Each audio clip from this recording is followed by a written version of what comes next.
नमस्कार, स्वागत है आपका A1 टीवी में और मैं हूं आपके साथ दीक्षा जलोदिया। बात करेंगे खबरों की। जबलपुर का पश्चिम विधानसभा क्षेत्र हमारी महानगर का अत्यंत महत्वपूर्ण क्षेत्र है। हमारे जबलपुर पर सदैव अपनी कृपा बरसाने वाली मां नर्मदा के गुहारी घाट और तिलवारा घाट जैसे पवित्र तट इसी क्षेत्र में है। स्वाभाविक है कि अनेक पूज्य संत, महात्मा, ऋषि और साध्वी का निवास भी इस क्षेत्र में है। प्राचीन धरोहर और विरासत को संजोए गढ़ा क्षेत्र भी इस विधानसभा में आता है और आधुनिक और प्रगत युवाओं को रोजगार उपलब्ध कराने वाला IT पार्क भी इसी विधानसभा में है। यह जबलपुर की शान गोंदकालीन मदन महल का किला है, जो चिकित्सा शिक्षा के लिए उत्कृष्ट केंद्र के रूप में मेडिकल कॉलेज और मेडिकल यूनिवर्सिटी भी है। पश्चिम मध्य रेल के अंतर्गत आने वाला मदन महल टर्मिनल स्टेशन दक्षिण पूर्व रेल स्टेशन के अंतर्गत आने वाला गड़ा रेलवे स्टेशन भी। बहुत बहुत धन्यवाद आपका। आप सभी समन्वित विकास योजना में पश्चिम की सभी सब्जी मंडियों को व्यवस्थित करना, सड़कों पर बाजार ना लगे इसलिए आकर्षक और स्वच्छ बाजार तैयार करना, इस हेतु प्राथमिकता से काम किया जाएगा।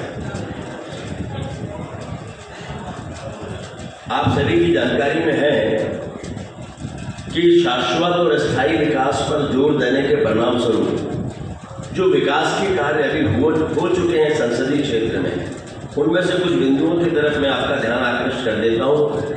मध्य प्रदेश के साथ साथ अनेक राज्यों में ना हो इतना बड़ा फ्लाईओवर जो लगभग 1100 करोड़ रुपए से ज़्यादा की राशि का है, 400 करोड़ रुपए की लागत से IT पार्क, जिसमें फेज 1 में 63 एकड़ में स्थापित लगभग 1 लाख वर्ग फुट के आधुनिक भवन में अभी 12 कंपनियां संचालित हैं, जिसमें लगभग 2000 युवाओं को रोजगार मिला है। फेज 2 में 1 लाख वर्ग फुट का भवन निर्माणाधीन है, जिसमें भी लगभग 2000 युवाओं को रोजगार के अवसर मिलने वाले हैं।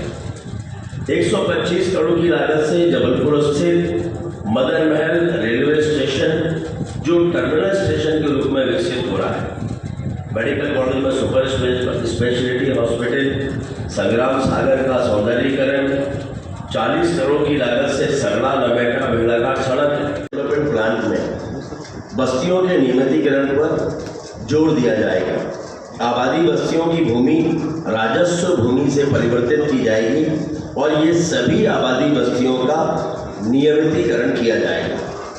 जल प्लावन की समस्या से छुटकारा। अपने जबलपुर पश्चिम विधानसभा में कुछ क्षेत्र ऐसे हैं जहां जल प्लावन की समस्या से हर बार जूझना पड़ता है। बाढ़ के कुछ दिन हर साल सभी के लिए तकलीफदायक होते हैं। पश्चिम की समन्वित विकास योजना में जल प्लावन का कोई स्थान नहीं है। आधुनिक तकनीक का उपयोग करके जल प्लावन की स्थिति से पूर्णतः छुटकारा मिले, ये योजना बनाई जा रही है।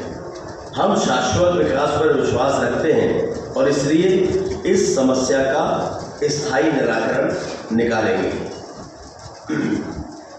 कि भारत के कदम विश्व नेतृत्वकर्ता की तरफ बढ़ रहे हैं। वैश्विक अर्थव्यवस्था में भारत 5वें स्थान पर है। विश्व में तेज गति से बढ़ने वाली अर्थव्यवस्था है। अनेक ग्लोबल रेटिंग्स में पहले कुछ स्थानों पर है। G20 की अध्यक्षता के माध्यम से विश्व के सभी प्रमुख देशों ने भारत का नेतृत्व स्वीकार किया है। एशियाई खेलों में पहली बार पदक तालिका में 100 से ज़्यादा पदक प्राप्त हुए हैं। अंत में भाइयों, मैं आप सबके माध्यम से एक अपील भी करना चाहता हूँ कि 17 नवंबर को हम सभी मतदान करने जा रहे हैं। यह चुनाव अत्यंत महत्वपूर्ण है। मात्र जबलपुर पश्चिम ही नहीं बल्कि प्रदेश और देश के भविष्य को तय करने वाला यह चुनाव है। हमारा देश माननीय मोदी जी के नेतृत्व में तेजी से आगे बढ़ रहा है, संपन्न हो रहा है, समृद्ध हो रहा है, लेकिन कुछ शक्तियां भारत को स्थिर नहीं देखना चाहती और वे ताकत के साथ भारत के तेजी से बढ़ते हुए कदमों को रोकना चाहती हैं और ये शक्तियां देश से सनातन को संपूर्णता के साथ, मैं फिर से कहता हूं, ये शक्तियां देश में सनातन को संपूर्णता के साथ समाप्त करना चाहती है। श्री राम का, भगवान श्री राम का अस्तित्व नकारने वाले जो भगवान राम के नहीं हुए, आज ये सिद्ध करने में लगे हैं अनेकों, जो कि हम भी भगवान राम के भक्त हैं, और अनेकों वकील लगाकर राम सेतु तोड़ने की कोशिश करने वाले आज एक बार फिर से राम भक्त बनकर खड़े हुए दिखाई दे रहे हैं। और ये सभी मोदी जी के विकास की रफ्तार को रोकना चाहते हैं। मेरी अपील है जनता जनार्दन से कि इन सबको हमें पहचानना होगा और जबलपुर पश्चिम के और अपने प्रदेश के सुखद, समृद्ध और आवश्यक भविष्य के लिए भाजपा की सशक्त सरकार बनाने में आप सभी अपना सहयोग प्रदान करें। मेरी आप सबसे यही अपेक्षा है और जो बिंदु मैंने आपके सामने रखे हैं उन्हें पूरा करने में मैं अपनी भारतीय जनता पार्टी के साथ संकल्पित हूँ। यही मैं आपको विश्वास दिलाता हूँ। सभी को धन्यवाद। कुछ बातें उसमें आ चुकी हैं, हम उसके बाद से ही शुरू करें। शाश्वत विकास को लेकर जो हमारे संकल्प हैं उनमें पहला है ग्वारी घाट और तिलवारा घाट के तटों को अयोध्या नगरी के सरयू तट के जैसा विकसित करना।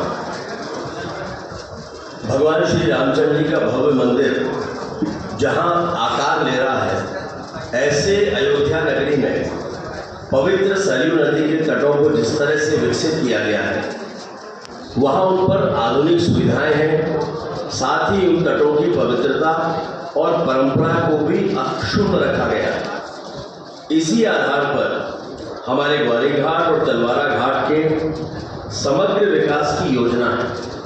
ये दोनों घाट यानी मां नर्मदा ने अपने हाथों से जबलपुर पश्चिम विधानसभा को दिया गया एक बड़ा आशीर्वाद है। ये घाट प्राचीन है, ऐतिहासिक है और इसके साथ साथ प्राकृतिक आनंद को भी साथ में समेटे हुए हैं।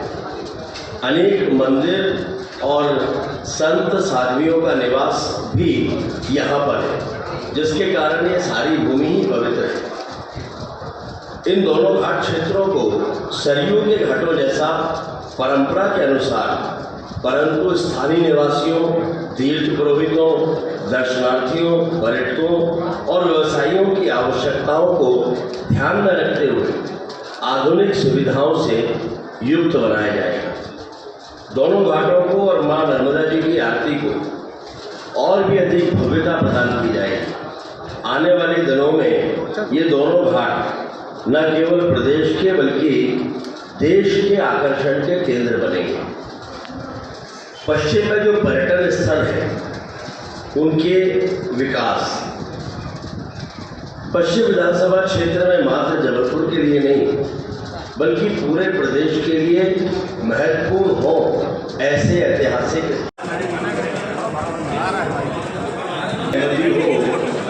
तो हम लोग शुरू करें। यहाँ पर भी बातचीत नहीं होना। तो आप सभी का आज के इस पत्रकार वार्ता में स्वागत है। अपने पिछले लगभग 20 वर्षों के कार्यकाल में मैंने हमेशा ही योजनाबद्ध और शाश्वत विकास पर ही विश्वास किया है। 2004 में जब मैंने पहली बार लोकसभा का चुनाव लड़ा, तब जबलपुर लोकसभा क्षेत्र के लिए मैंने एक विजन डॉक्यूमेंट बनाया था। आज जबलपुर में जितने भी डेवलपमेंट के बड़े काम दिखाई देते हैं, जिनमें फ्लाईओवर हो, मदन महल का टर्मिनल स्टेशन हो, एयरपोर्ट हो या फिर रिंग रोड हो, ऐसे सभी बड़े काम जो एक साथ चल रहे हैं, ये सभी उस विजन डॉक्यूमेंट का हिस्सा है या हम कह सकते हैं कि उसी का ही आधार है। मेरे सांसद बनने के बाद 2004 से 2014 तक ये 10 साल यूपीए सरकार केंद्र में थी और उस समय पैसे की या फंड्स की कमी ये हमेशा माना जाता है। 1 करोड़ के काम के लिए भी भीषण संघर्ष करना पड़ता है और इसीलिए इन परियोजनाओं में प्रारंभिक रूप से विलंब हुआ। लेकिन 2014 में माननीय मोदी जी के नेतृत्व में जैसे ही भारतीय जनता पार्टी की सरकार बनी, ये सभी परियोजनाओं को गति मिल गई, क्योंकि मध्य प्रदेश में माननीय शिवराज सिंह चौहान जी पहले से ही मुख्यमंत्री थे, जिनका साथ हमारे साथ था।